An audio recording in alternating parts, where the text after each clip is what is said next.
जय राधे। स्वयं देवादिदेव पंचबदन द्वारा हरिनाम जप करे नामेर कोनो अंत खुঁজে পাইনি মা। আর আমি এক সামান্য অধমা মূর্খ পামরজি, আমার মধ্যে জ্ঞান নাই, ভক্তি নাই, তথাপিও ভক্তের কৃপা হলে অসাধ্যকেও সাধন করা যায়। তাই আপনাদের মতো সাধুগুরু বৈষ্ণবের কিঞ্চিত কিঞ্চিত পদধূলি এই অধমার মস্তকে রাখবেন, যাহাতে আপনাদের পদধূলির বলে বলিয়ান হই। দুটো গৌর কথা, কৃষ্ণ কথা, হরি কথা আমি আস্বাদন করাতে পারি। জয় রাধে।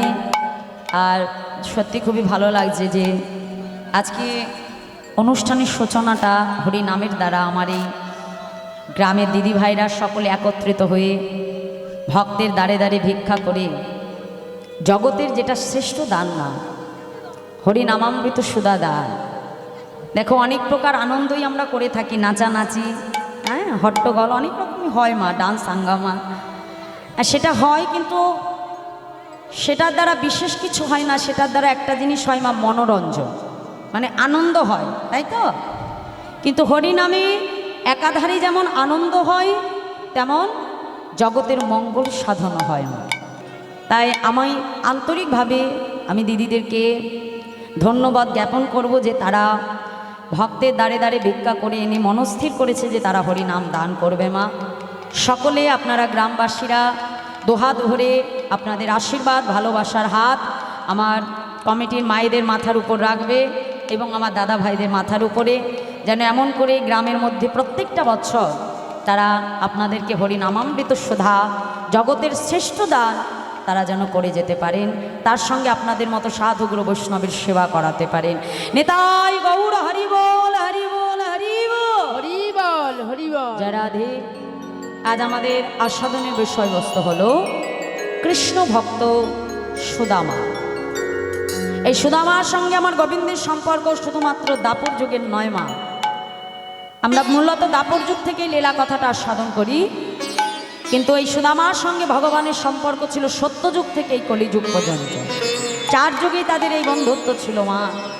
তা আসুন সেই মধুর লীলা কথা, অমৃতময় কথা আমরা আস্বাদন করব, তদ্ভাবাচিত গৌর কথা আস্বাদন করি। জয় রাধে, জয় রাধে।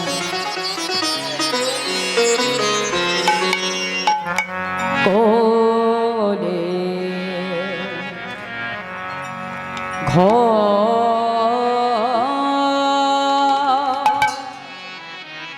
কলি ঘোর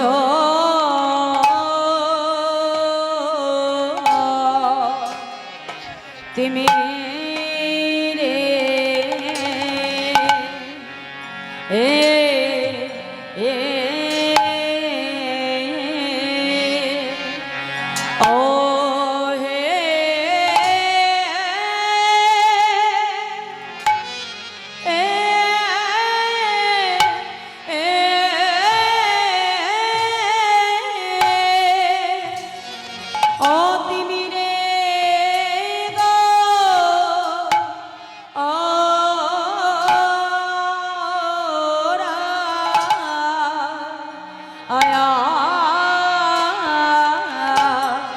সব মায়ার অন্ধ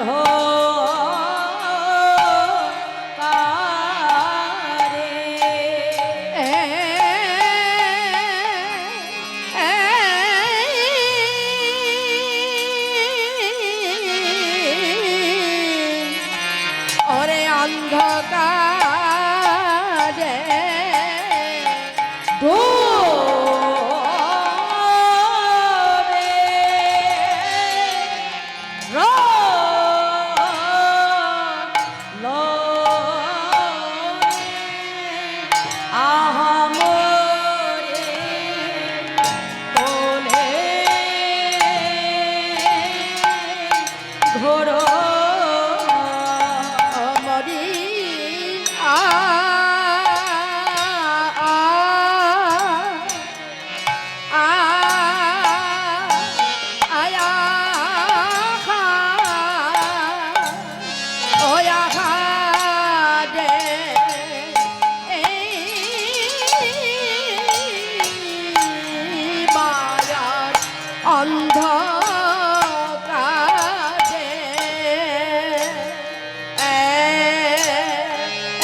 হরি তাই গৌর হরি হরি অন্ধকারে অন্ধকারে ডুবে রইল আহামরি করে হরি হরে মরম্ভ করে অন্ধকারে ডুবে রইল আহামরি বলি হরিয়ারে মার অন্ধকারে অন্ধকারে ডুবে রইল আহামরি আরে কলি ঘর তিনি কলি ঘর তীরে দেখো গড়াশিল জগজনে ধর্ম করম ধর্ম করম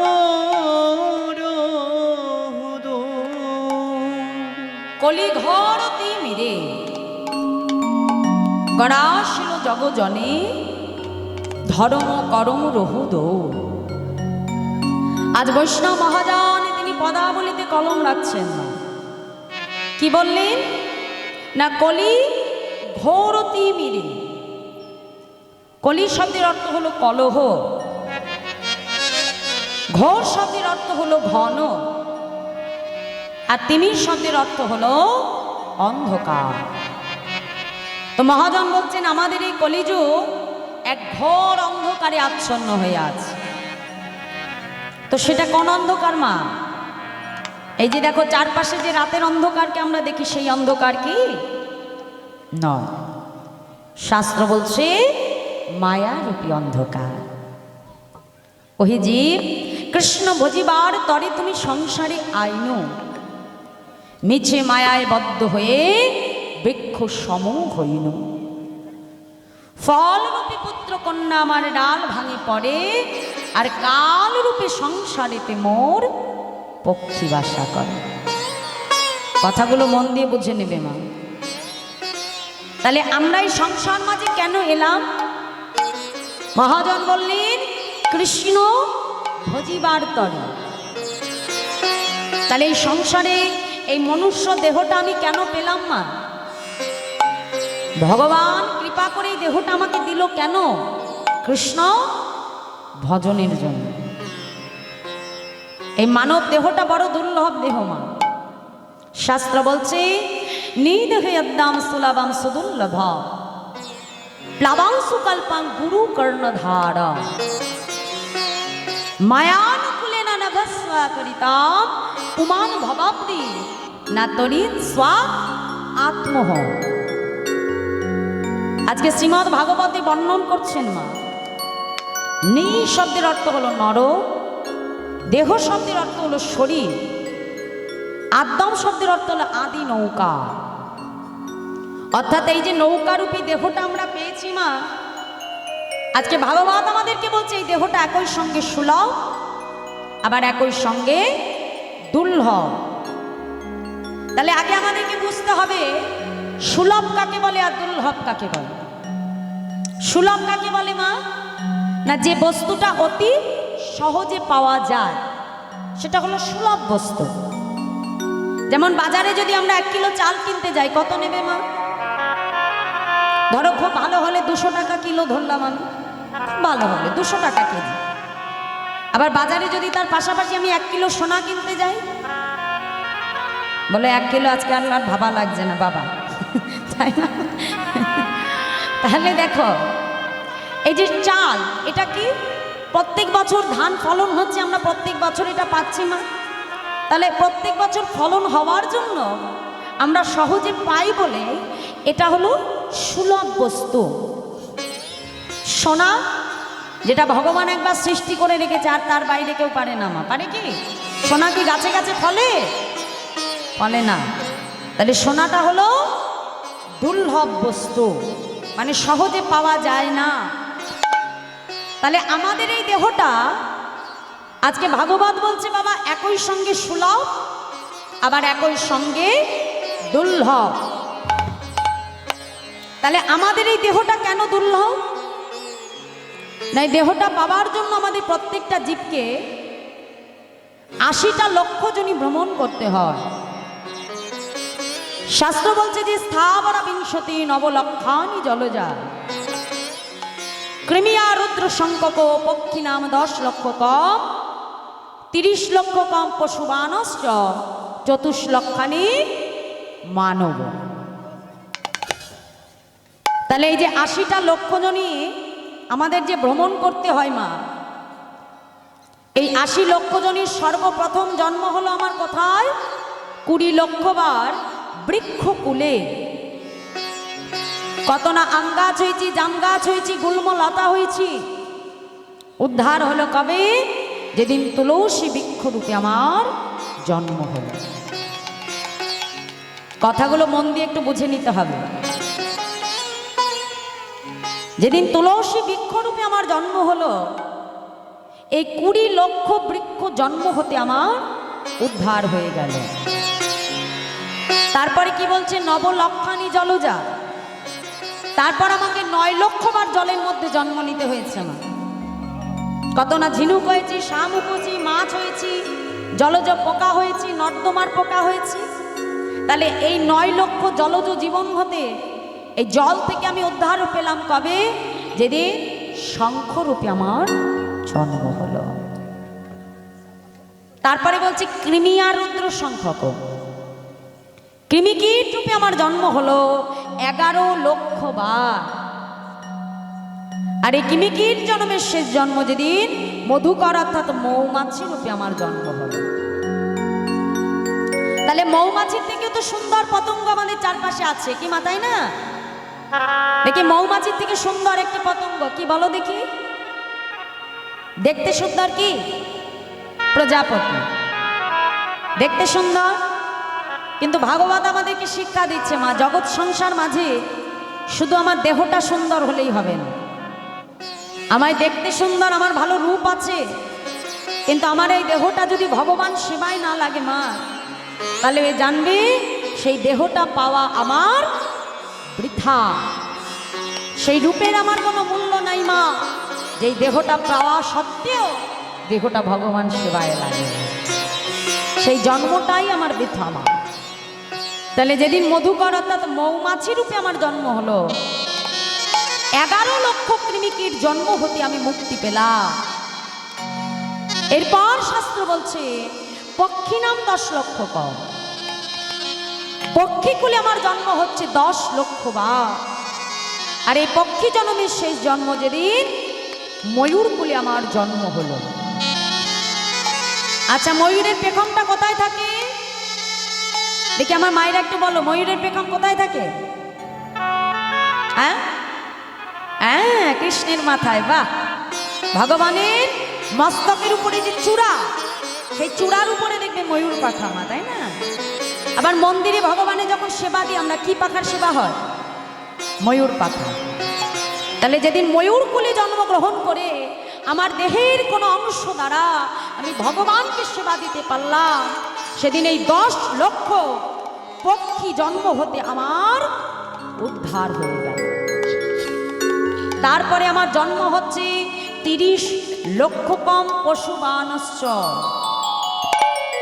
এরপর পশুকুলে জন্ম হলো আমার 30 লক্ষ বার। কত না কুকুর হলাম, ছাগল হলাম, ভেড়া হলাম, বনের হিংস্র জন্তু হলাম। এই 30 লক্ষ পশু জন্ম হতে উদ্ধার হলো কবে? যেদিন গাভী কুলে আমার জন্ম হলো।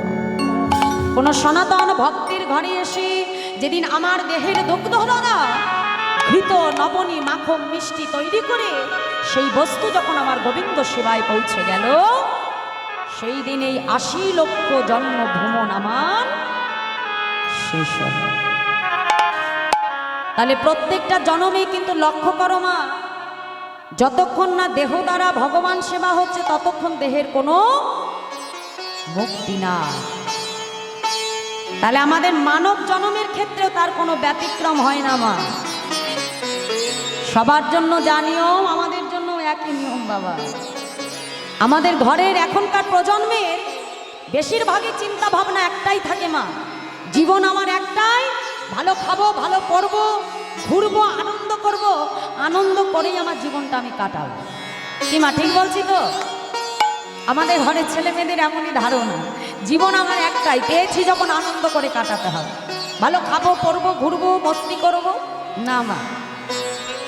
এটা যদি একটু শাস্ত্র আমরা জানি তাহলে তার মুখ থেকে কখনো এই বাক্য বাহির হবে না। জীবন কখনো একটা না মা, জীবন চক্র কখনো থেমে থাকে না বাবা। জীবন তোমার একটা কখনোই হতে পারে না। এই মানব দেহটা পাওয়ার পূর্বে তার আগে তোমার ৮০ লক্ষ বার জন্ম হয়েছে আর ৮০ লক্ষ বার মৃত্যু হয়েছে। এতগুলো জন্ম জরা ব্যাধি যন্ত্রণা সহ্য করবার পর এই মানব দেহটা আমি পেয়েছি বাবা। আর এই মানব দেহটা এমনই দেহ মা, দেবতারা পর্যন্ত অপেক্ষা করে বসে থাকে এই মানব দেহ পাওয়ার জন্য। যদি বলো কেন মা, দেখো রাস্তার যেমন একটা কুকুর ঘুরে বেড়ায়, সেই কুকুরটাও যেমন দিন অন্তে খায়, সেও ঘুমায়, সেও প্রজনন করে, মানে বংশ বিস্তার করে। তাহলে রাস্তার কুকুর আর আমি মানুষ, আমাদের দুজনের পার্থক্য কোথায় হবে বাবা? যদি আচরণ আমি তারই মতো করি। ওই রাস্তার কুকুর আর আমার মধ্যে পার্থক্য এখানেই আছে মা। সে হাজার চাইলেও বদন ভরে হরিবল বলতে পারবে না মা।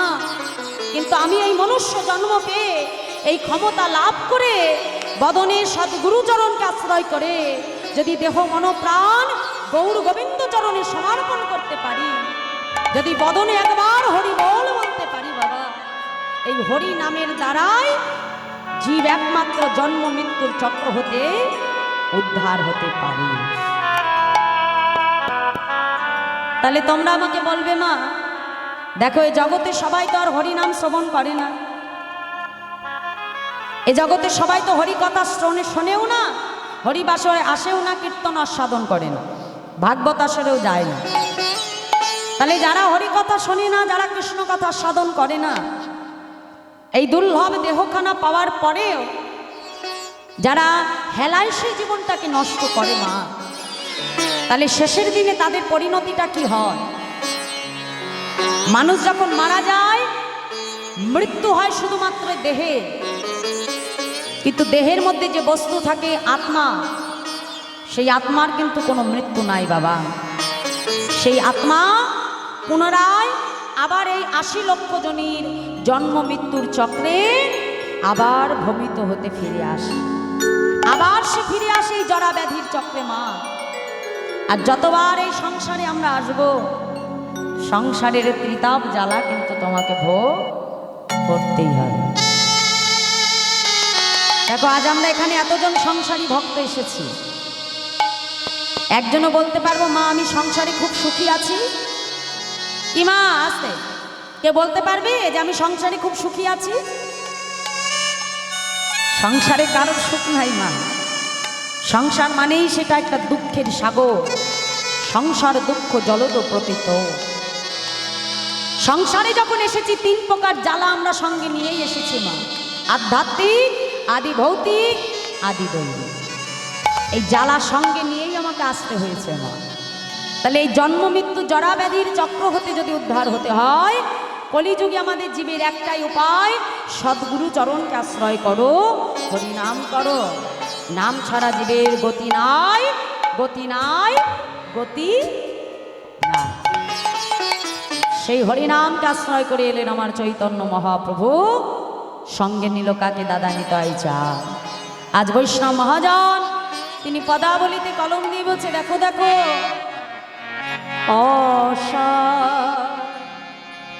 ধনে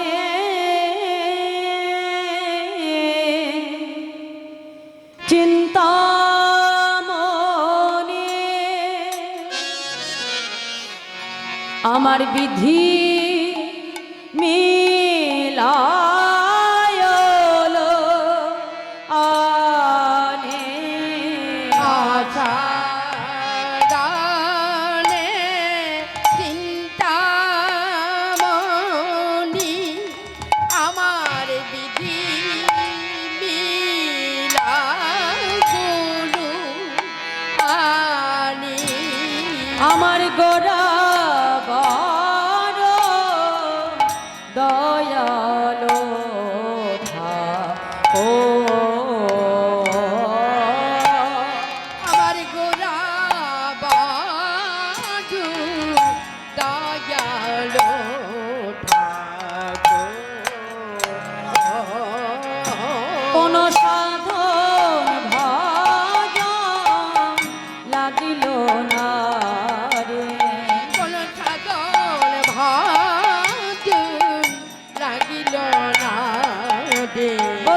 সাধনে পাওয়া গেল সাধন ভজ লাগিল না রে অসাধনে পাওয়া গেল কোন সাধন ভজন লাগিল না রে বলি অসাধনে পাওয়া গেল সাধন ভজনি লাগিল না রে সাধনে পাওয়া গেল কোন সাধন ভজনি লাগিল না রে এই কলি যুগে হয়ে গেল সাধন ভজনে লাগলো না রে বলি অসাধনে পাওয়া গেল কোন সাধন ভজনি লাগিল না রে বলিয়া সাধনে পাওয়া গেল আমার দয়াল গৌর অবতারি আমার হরি বলা হলো না রে হরি বলা অবতারি কলি যুগ হয়ে গেল কোন সাধন ভজনে লাগলো না রে আমার দয়াল গৌর অবতারি সাধন ভজনে লাগলো না বলি অসাধনে পাওয়া গেল সাধন ভজনি লাগিল না রে সাধনে পাওয়া গেল দয়াল গো অবতার নিজের সাধন ভজনে লাগলো না বলি অসাধনে পাওয়া গেল সাধন ভজনে লাগলো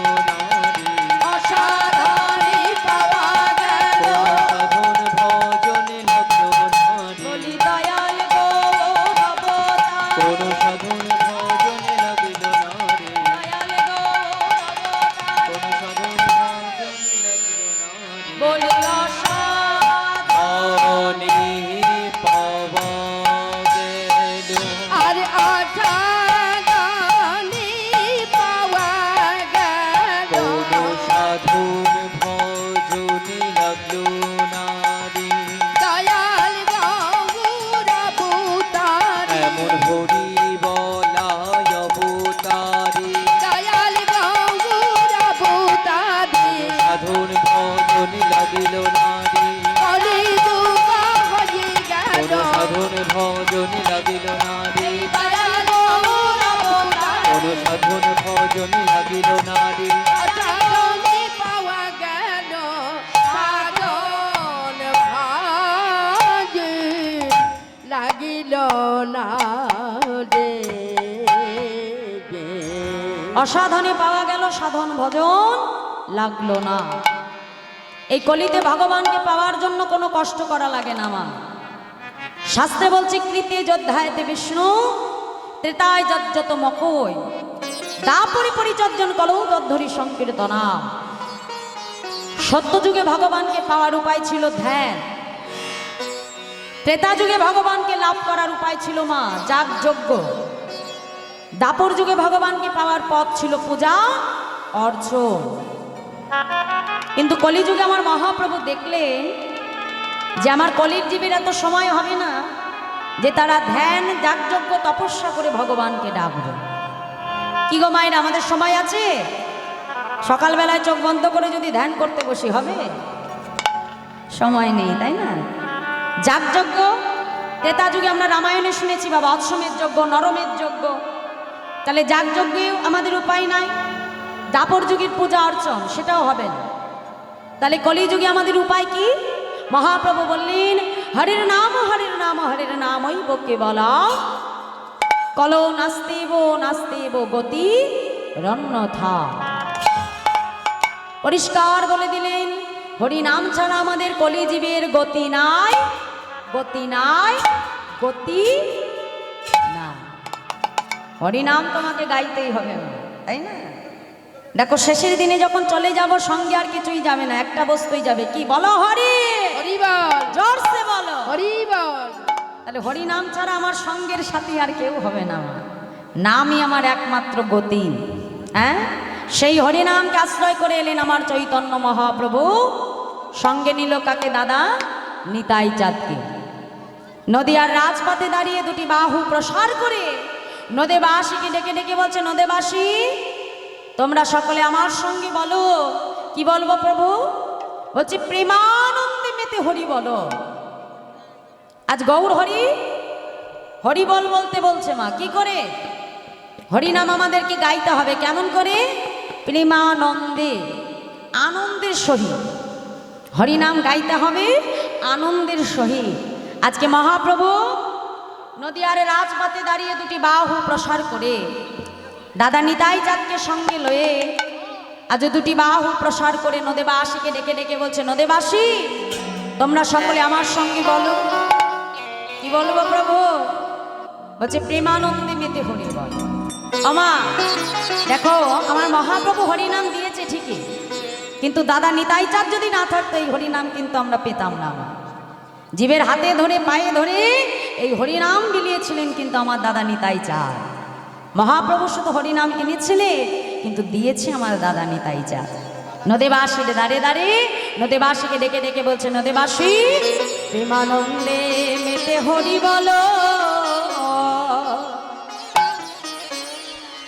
হরি নামের বন্যা যে এলো, প্রেমানন্দে মেতে হরি বল, হরি নামের বন্যা যে এলো।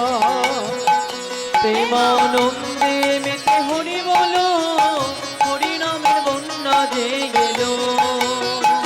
প্রেমানন্দে মেতে হরি বল, হরি নামের বন্যা যে এলো।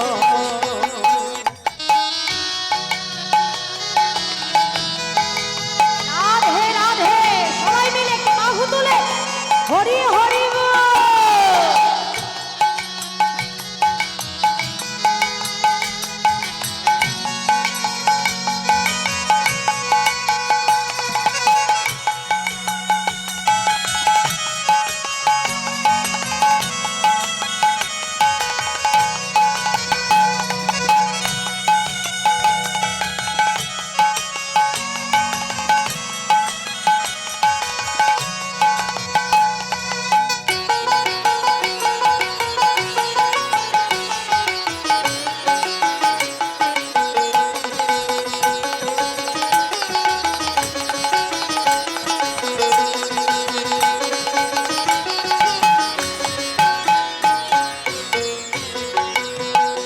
বন্যার যাই বলি হারি, ও তার তরঙ্গ ভারী।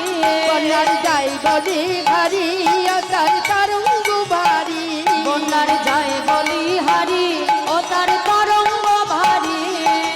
যাই বলি হারি, তার তরঙ্গ ভারী। ও মাইনা, তরঙ্গ মানে কি গো?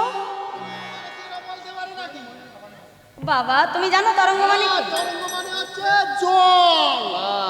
বাহ, সর্বনাশ করে দিয়েছে। তরঙ্গ মানে নাকি জল। আর জীবনে স্কুলে যায়নি, লেখাপড়া করেনি, ওই জন্য এই অবস্থা। 2 দিন গেছো? বাবা, বাবার অনেক কপাল ভালো, 2 দিন গেছে মা। আচ্ছা তরঙ্গ মানে কি একটু বলে দাও তো মাইরা। তরঙ্গ মানে কি? হ্যাঁ শুনেছ?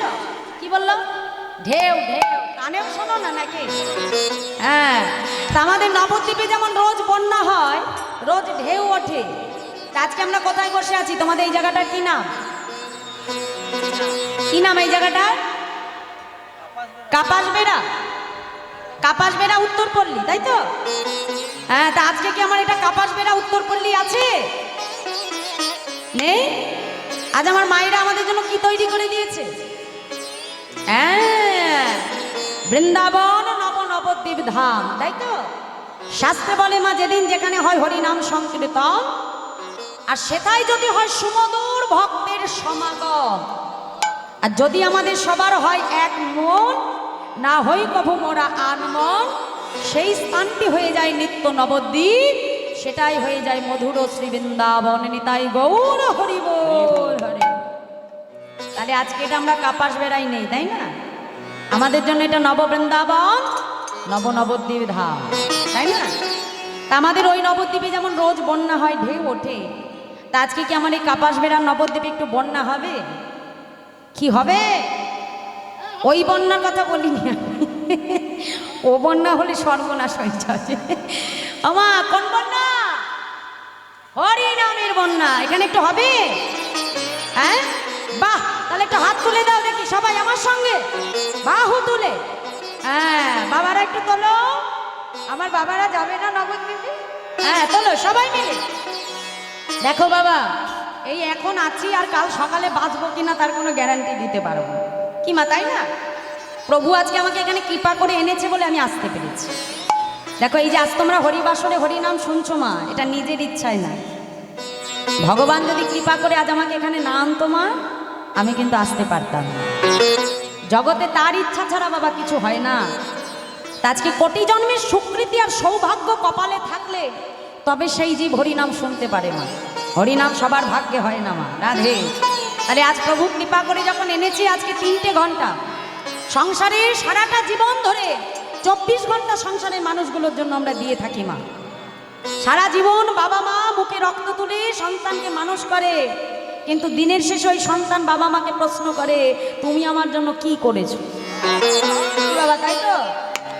তখন মনে হয় না দিনে 24টা ঘন্টা যাদের জন্য আমার জীবন আমি দিয়ে দিলাম, উৎসর্গ করলাম, আজ তারা বলছে যে তুমি কি করে? হ্যাঁ, তা একবার প্রভুর জন্য তো কিছু করে দেখি মা।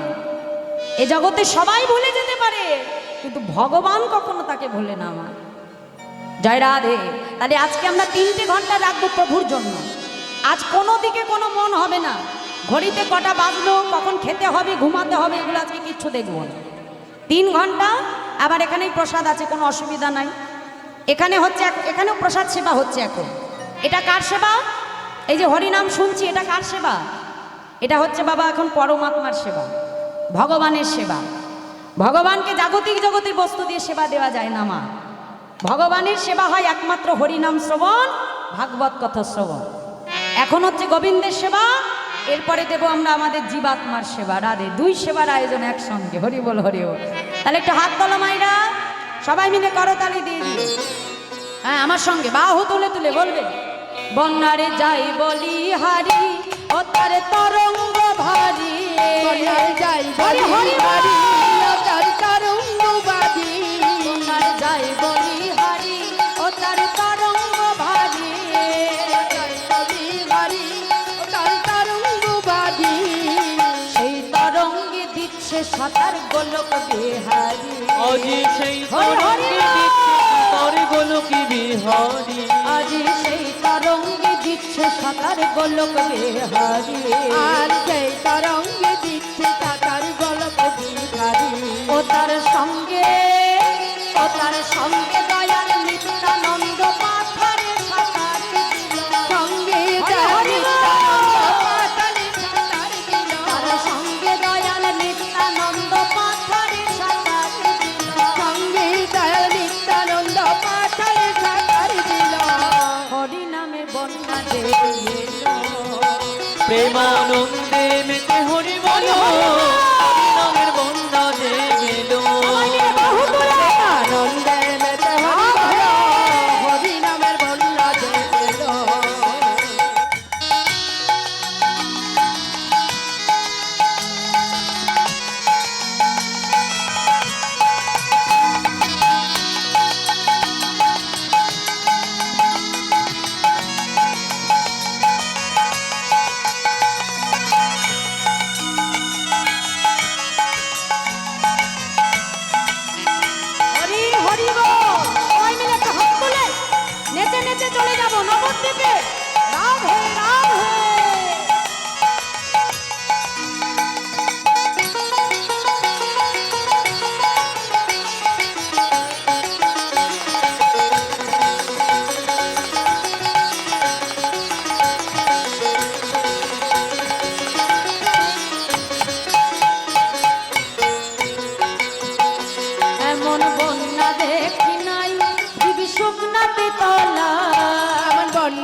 আমাদের হরি নামে কি কোনো জাতি ধর্মের বিচার আছে?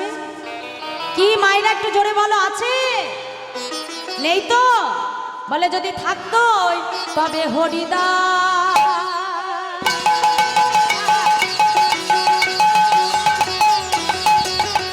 তবে হরিদাস, হরি বল বলে হরিদাস, হরি বল হরিদাস, হরি বল বলে হরিদাস। হরি বল বলে হরিদাস। আচ্ছা, হরিদাস ঠাকুর কিন্তু আমার আপনার মতো সনাতন কুলে আসেনি মা, এসেছিল কোথায়? জবন কুলে, মানে মুসলমানের ঘরে। আর যেহেতু তিনি মুসলমান হয়ে হরিনামকে আশ্রয় করেছিল, এর জন্য পূর্ববঙ্গে অর্থাৎ বাংলাদেশে 22টা বাজারে হরিদাস ঠাকুরকে বেত্রাঘাত করা হয়েছিল মা। সারা দেহটা একটা রক্ত মাংসের ঢেলায় পরিণত হয়েছে, কিন্তু তথাপিও বদন থেকে হরিনাম তার কেউ ছাড়াতে পারেনি বা। তাহলে তিনি যদি মুসলমান হয়ে হরিনামকে আশ্রয় করতে পারে, তাহলে আমরা এই সনাতনের কুলে এসে সনাতনী হয়ে আমরা কি পারি না আমার প্রাণের মহাপ্রভুর জন্য একবার বাহু তুলে হরি বল বলতে? কি মা পারি তো? যে গৌরনিতাই না হলে আজ আমরা এত কিছু পেতাম না মা। একবার তাদের জন্য হরি বল বলতে পারি তো? দেখে একটু হাত তোলো আমার সঙ্গে, সবাই মিলে আমরা বাহু তুলে হরি বল বলবো, দেখে আসতে। হ্যাঁ, হাত তোলো আমার সঙ্গে, বলো, বলে হরিদাস, হরি বল বলে হরিদাস, হরি বল। এই গলায় জোর কোথায়? এখানে গ্রামের মায়েরা ঝগড়া করো না? ও মায়েরা দেখো, এত সুন্দর প্রসাদের ব্যবস্থা হচ্ছে, দেবে বাড়িতে যেদিন একটু খাটাখাটনি বেশি হয়, খিদে পায় না? তা এখানে যত করতালি দিয়ে হরিনাম গাইবে, যত খিদে হবে, তত গোবিন্দের প্রসাদটা আজকে ভালো পাওয়া যাবে রাতে রাতে। হ্যাঁ, একটু উচ্চস্বরে। অনেকে লজ্জা পায়, আমি জানি, যে আমি কোন দিকে গাইবো, কোথায় চলে যাবে। কথাই বলে মা, লজ্জা ঘৃণা ভয় তিন থাকতে কখনোই নয়। একটু এদিক ওদিক যা, কোনো অসুবিধা নেই, প্রভুর নাম গাইব, কোনো অসুবিধা নেই। একেবারে জোরে উচ্চস্বরে বাহু তুলে হরি নামের ধ্বনি যতদূর যাবে ততদূর পর্যন্ত মঙ্গল। হরি নামের এমনই গুণ মা। হাত তোলো সবাই মিলে, জোরে জোরে বলো, বলে হরিদাস, হরি বল বলে হরিদাস, হরি বল। এই তো জোর হয়েছে, হরি বল, আবার হরি বল। বলে হরিদাসে কাজীর ছেলে, সেও বুঝি ডুবে গেল। হরিদাসে কাজীর ছেলে, সে বুঝি ডুবে গেল। হরিদাসে কাজীর ছেলে, সেও বুঝি ডুবে গেল। হরিদাসে কাজীর ছেলে, সে বুঝি ডুবে গেল। হরি নামের বন্যা যে এলো, প্রেমানন্দে মেতে হরি বলো, হরি নামের বন্যা যে গেল। প্রেমানন্দে মেতে হরি বলো, হরি নামের বন্যা যে গেল। প্রেমানন্দে মেতে হরি বলো, হরি নামের বন্যা যে এলো। প্রেমানন্দে মেতে হরি বলো, হরি নামের বন্যা যে গেল।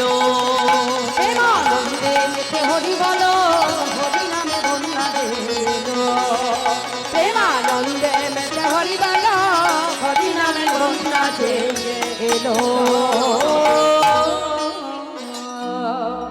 प्रेम से बोलिए नवद्वीप धाम की জয়। জয় নিতাই, জয় নিতাই। সেই করুণার অবতার আমার দয়াল গৌর হরি, এই হরি নামকে আশ্রয় করে নদীয়ার রাজপথে দাঁড়িয়ে জীবের হাতে ধরে পায়ে ধরে আমার মহাপ্রভু হরি নাম দিয়েছেন। দাদা নিতাই চাঁদ বাবা এই হরি নাম দেবার জন্য জগাই মাধাইয়ের কাছে কলসির আঘাত পর্যন্ত সহ্য করেছেন। তথাপিও দাদা নিতাই চাঁদ জগাই মাধাইকে ডেকে কি বলেছিল, মা মেরেছ কলসির কানা, তা বলে কি প্রেম দেব না? হ্যাঁ, তোমরা আমাকে মারতে পারো, তাহলে আমি কি হরি নাম তোমাদের দেব না? কারণ হরি নাম ছাড়া আমার জীবের আর গতি নাই। তাই মাগো, তার মতো দয়াল, এই গৌর নিতাইয়ের মতো দয়াল কোনো যুগে হয় নাই, আর হবেও না। তাই আজ বৈষ্ণব মহাজন তিনি পদাবলিতে কলম দিয়ে বলছে, দেখো দেখো ভাই রে ভাই, ভাই রে ভাই আমার গোড়া গুণ কহনে না যায়, আমার গোরা গুণ গৌরা গুণ কহনে না যাই কত শত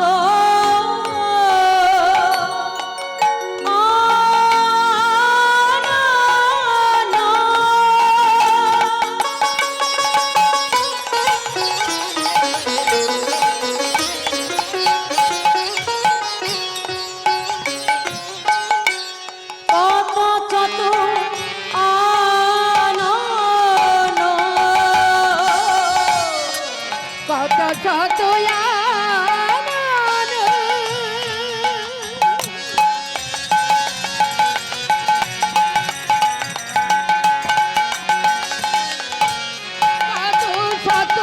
চতুরন বরণিয়া বরণিয়া ওরে নাহি পায়।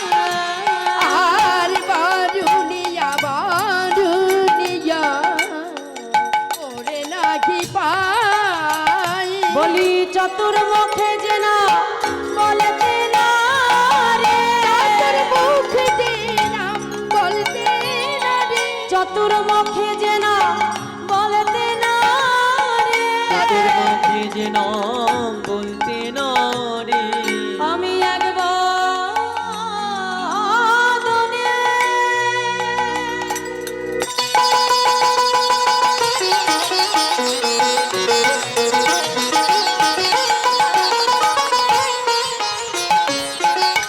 বলবো কথা, বলি আমার গোড়ার গুণের কথা, আমি একবার ধরে বলবো কথা বলি আমার গোড়ার গুণের কথা, একবার ধরে বলবো কথা বলি আমার গোড়ার গুণের কথা, একবার ধরে বলবো কথা বলি আমার গোড়ার গুণের কথা, আমি একবার ধরে বলবো কথা বলি আমার গোড়ার গুণের কথা, চতুর্মুখে যে নাম বলতে না রে বরণিয়া বরণিয়া ওরে নাহি পায়। আর বারুনিয়া বারুনিয়া ওরে নাহি পায়। আরে বরণিয়া ওরে নাহি পায়। কি বললো মাইরা যে ভাই রে ভাই আমার গোড়া গুণ কখনে না যায়। ভগবানের গুণের কথা, ভগবানের রূপের কথা এক বদনে কখনো বলে শেষ করা যায় না মা। যেমন একটা বিশাল সমুদ্র, সেই সমুদ্রের মধ্যে দিয়ে যদি আমি এক বালতি জল তুলে নিই, তাহলে আমার তোলা এক বালতি জলের দ্বারা কি সমুদ্রের জল কমানো যাবে? সম্ভব?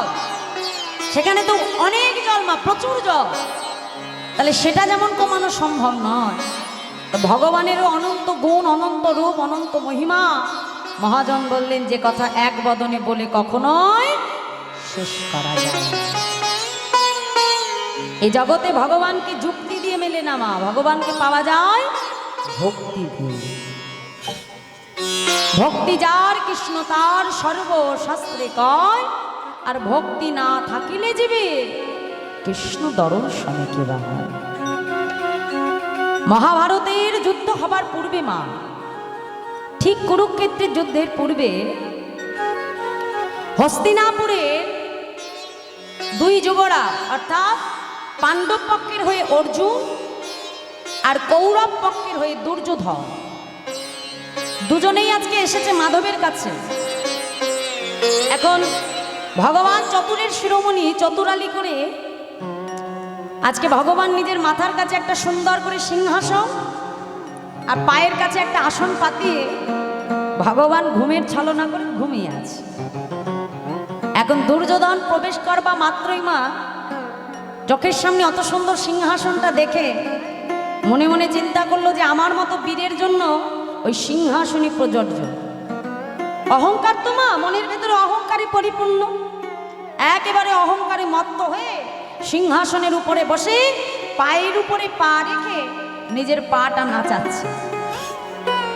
ভগবান তার সামনে ঘুমিয়ে আছে। এখন ওই দুর্যোধনের পায়ের যে ধুলো, সেটা আজকে কি হলো মা, ভগবানের নাসিকা দ্বারা ভগবানের অঙ্গে প্রবেশ করছে। আর আমরা সবাই জানি মা যে গোবিন্দের অঙ্গে 33 কোটি দেবদেবতার বাস, তাই না বাবা? আজকে দুর্যোধনের পায়ের ধুলো যখন ভগবানের নাসিকা দ্বারা প্রবেশ করছে ভেতরে, দেবতারা কি মানতে পারবে মা? সবাই তো আর ভগবান নয়, সবার ক্রোধ একই রকম নয়। সঙ্গে সঙ্গে সমস্ত দেবতা কুল তারা ক্রোধান্বিত হয়ে দুর্যোধনকে অভিশাপ করলো, দুর্যোধন তুমি এত বড় মূর্খ, স্বয়ং যিনি বিশ্ব ব্রহ্মাণ্ডের মালিক, যিনি অনাদির আদি আমার গোবিন্দ,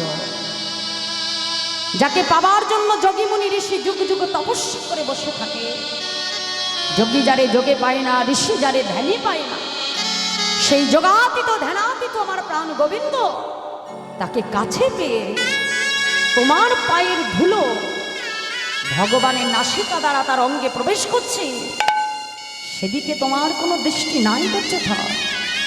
এতটাই অহংকারে মত্ত তুমি। শুনে রাখো, আজ সমস্ত দেবকুল আমরা তোমাকে অভিশাপ দিলাম। আজ তোমার এই অহংকারের জন্য আজ থেকে তোমার পতন অনিবার্য। সমস্ত দেবতা কুল দুর্যোধনকে অভিশাপ দিয়ে দিল মা। আর সেই অভিশাপ মাথায় নিয়েই কিন্তু কুরুক্ষেত্রে যুদ্ধে তার পরাস্ত হয়েছিল। কারণ এ জগতে ভগবান সব সইতে পারে বাবা, কিন্তু অহংকার গোবিন্দ কখনো মেনে নেয় না। অর্জুন ভগবানের চরণ কমলতলে যে আসন পাতা, অর্জুন এসে গোবিন্দের চরণ কমলতলে বসেছে। ভগবান ঘুম ভেঙে অর্জুন আর দুর্যোধনকে ডেকে বলল, বলো দুর্যোধন, আজ তোমরা আমার কাছে কি নেবে বলে এসেছো? শোনো, আমি একটা কথাই আগে বলে নিতে চাই। আমি কিন্তু কথা দিয়েছি যে এই কুরুক্ষেত্রের যুদ্ধে আমি নিরস্ত্র থাকবো, অর্থাৎ আমি কোনরূপ অস্ত্র ধরবো না। এবার তোমরাই বলো যে তোমরা দুজনের মধ্যে কে কি চাও। একদিকে আমি নিরস্ত্র মাধব, আর একদিকে আমার যত লক্ষ লক্ষ সেনা, হাতি, ঘোড়া, পালকি যা কিছু আছে সব একদিকে, আর একদিকে আমি। বলো কি চাও? এখন দুর্যোধন তো বড়ই চতুর মা, মনে মনে চিন্তা করছে, মাধব যখন কোনো অস্ত্রই ধরবে না তাহলে তাকে নিয়ে আমার কোনো লাভ নেই। আরে বাবা, যে অস্ত্রই ধরবে না তাকে নিয়ে আমি কি করবো? ওর থেকে বরং একটা কাজ করি, তার যত সেনা, সামন্ত, হাতি, ঘোড়া, পালকি, অস্ত্র শস্ত্র যা আছে সব আমি নিয়ে নেব। দুর্যোধন প্রথমে সেই চাইছে, মাধব তোমার যত অস্ত্র শস্ত্র, পালকি, হাতি, ঘোড়া সব তুমি আমায় দাও। ভগবান বলল, বেশ তথাস্তু। অর্জুন তুমি কি চাও? অর্জুন গোবিন্দের চরণ দুখানা জড়িয়ে ধরে বলল, মাধব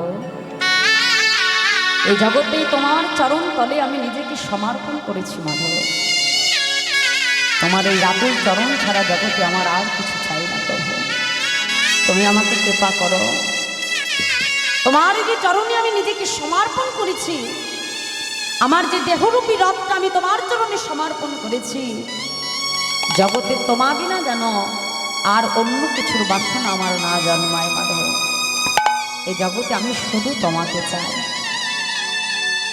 এখন দুর্যোধন যখন ঘরে ফিরে এসেছে, মামা শকুনি ডেকে বলছে, আরে ভাগ্নি, এত যে তোকে আমি যুক্তি তর্ক দিয়ে পাঠালাম বুদ্ধি টুদ্ধি করে, তুই বসুদেবের কাছে কি চেয়েছিস? সঙ্গে সঙ্গে দুর্যোধন বলছে, আর বলো না মামা, যা চাওয়ার আমি চেয়ে নিয়েই এসেছি। কি চেয়েছো তুমি? আরে বাবা, ওই মাধবের যত হাতি, ঘোড়া, পালকি, সৈন্য, সামন্ত যা ছিল সব আমি নিয়ে নিয়েছি। অর্জুন কি চেয়েছে? আর বলো না, অর্জুনের মতো বোকা আর কেউ নেই মামা। ওই অর্জুন নিরস্ত্র মাধবকে চেয়েছে, যে কিনা যুদ্ধে কোনো অস্ত্রই ধরবে না। শকুনি মামা মনে মনে চিন্তা করলো, ভাগ্নে এটা তো তুমি জানো না, এ জগতে ভগবান যার সহায় থাকে, জগতের কোনো ক্ষমতা নাই তাকে পরাজিত করতে পারে। আর এই জগতে ভগবান যাকে একবার ত্যাগ করে দেয় মা, জগতের কোনো ক্ষমতা নাই তাকে রক্ষা করতে পারেনি। তাই গৌর হরি বল। হরি বল হরি বল। ভগবানকে জগতের কোনো কিছুর দ্বারাই পাওয়া যায় না। অহংকার, অর্থ, ঐশ্বর্য এগুলোই গোবিন্দ মেলে না। ভগবান একমাত্র তাকে বাধা যায় জগতের প্রেমের ভক্তির রজ্জু দ্বারা। যদি ভক্তি দিয়ে তাকে একবার বেঁধে ফেলতে পারো মা, ভগবান তাকে তুমি ভুলে গেলেও সেই ভগবান তোমাকে আর কখনো ছেড়ে যাবে না, যদি তাকে ভালোবাসার মতো বাসা যায়। তাই তো মহাজন বললেন, বেদ বিদ্যাদহ কিছু না জানত। ভগবানকে পাওয়ার জন্য বেদ বিদ্যা পাণ্ডিত্য কোনো কিছু লাগে না। কি লাগে? আজ পদাবলিতে কলম দিয়ে বলছে, দেখো দেখো, বেদ বিদ্যাদহ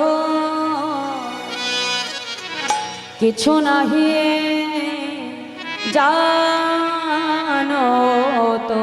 বেদ বিদ্যাদহ কিছু নাহি জানো তো। সে যদি গো রঙ্গ করে যদি গৌরাঙ্গ করে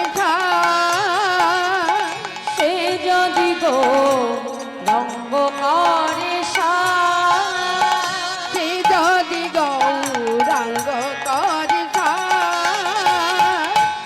ঠাকুর নয়ন বেতে ভনে সেই তো সকলে জানে। নয়ন আনন্দে বাণী সেই তো সকলে জানে। সর্বসিদ্ধি সর্বসিদ্ধি করতলে সর্বসিদ্ধি সর্বসিদ্ধি করতলে ও তারি কিছু জানতে লাগে না গো। তুই জানতে লাগে না গো। তারি কিছু জানতে লাগে না গো। কিছুই জানতে লাগে না গো। যে জন গৌর চরণ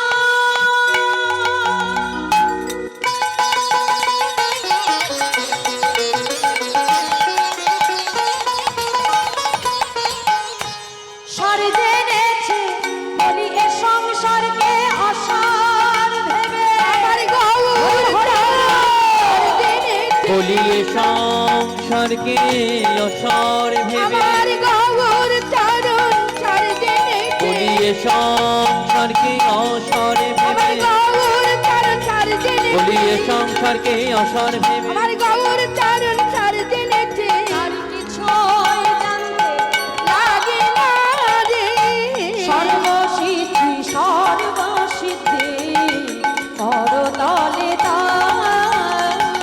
আর সর্বসিদ্ধি সর্বসিদ্ধি করতলে তার সর্বসিদ্ধি করতলে তার। বেদ বিদ্যাদহ কিছু নাহি জানত, সে যদি গৌরঙ্গ করে ঠাকুর নয়ন আনন্দিতে ভনে সেই তো সকলে জানে। সর্বসিদ্ধি করতলে ঠাকুর নয়ন আনন্দে বানে সেই তো সকলি জানে। নয়ন আনন্দে বানে সেই তো সকলি জানে। নয়নানন্দে ভনে সেই তো সকলি জানে। নয়ন আনন্দে বানে সেই তো সকলি জানে। झांकने लग धनी तक धैया ताकने लग धनी तक झांकने लग জানি বলে